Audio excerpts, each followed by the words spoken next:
Avtomobilski novinar v večini primerov vidi in predvsem preizkusi večino, kar se je ali pa se še vozi po naših cestah. S tem se ne hvalim, ampak ravno obratno. Vsak avto je za nas novinarje, ki svoje delo opravljamo dlje časa, zgolj objekt, ki ga je potrebno preizkusiti, predstaviti in oceniti. V večini primerov je avto pač avto. Za splošno oceno je to sicer najbolje. A spomin na začetke, ko je srce hitreje utripalo ob vsakem novem avtomobilu, priznam, ni slab.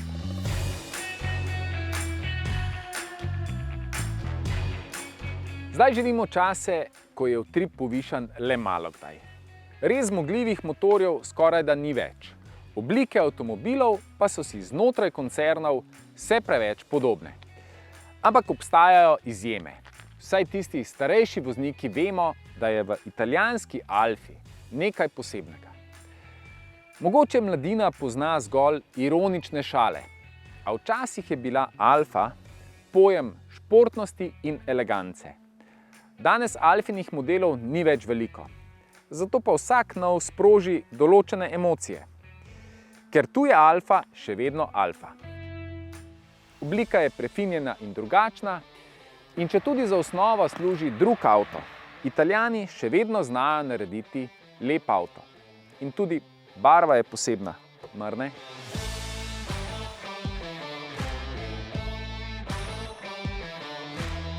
Tudi v notranjosti je Tonale prava Alfa. Prijetne linije, odlična ergonomija in volanski obroč, ki ga je veselje sukati. Prestavne lopatice so zajetne, tudi v ovinku vedno dosegljive, je pa zaradi njih ročica za upravljanje z brisalci malce težje dosegljiva.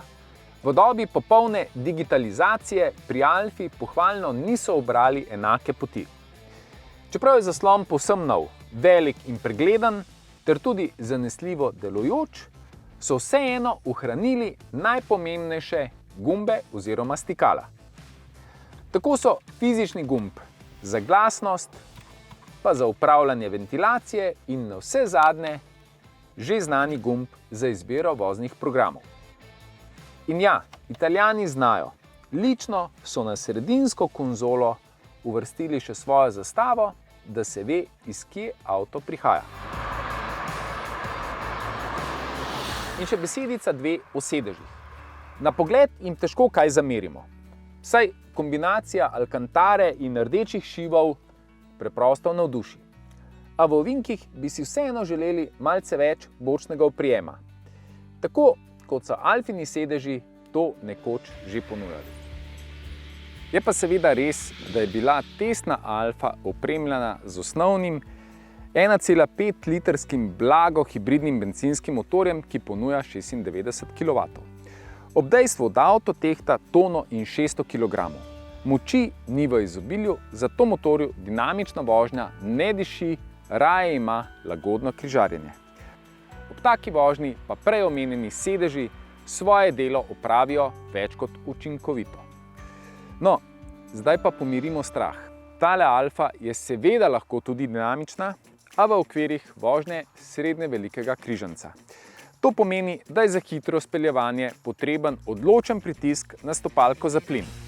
V ovinkih pa moramo sprejeti dejstvo, da bo bočnega nagibanja pač več kot pri klasični limuzini. Vse našteto se seveda negativno projicira na porabo goriva. Ob priganjanju bo za 100 prevoženih kilometrov potrebnih tudi okoli 8 litrov benzina.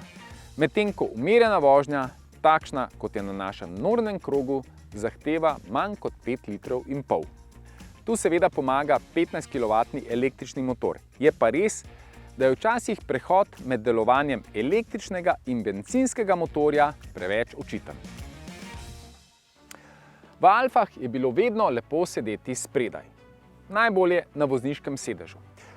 A večina avtomobilov je namenjenih prevozu 5 potnikov. Glede na dolžino 4,5 metrov, Tonale v notranjosti ne prinaša čudežev. Posledično se zadaj sedi tudi v odvisnosti velikosti potnikov spredaj in njihove radodarnosti s sedežem. Pa tudi prtljažni prostor je velikosti primeren. V osnovi ponuja 500 litrov, zloženimi naslonjali zadnjih sedežev pa pridobimo še 1000 litrov. A vse našteto bo najbrž dovolj za povprečno družino. Če pa bosta avto uporabljala dva, morda malce starejša uporabnika, bosta zagotovo uživala. Vsaj, če sklepam po sebi. Vsakič, ko sem se približeval tejle Alfi, je bil občutek dober.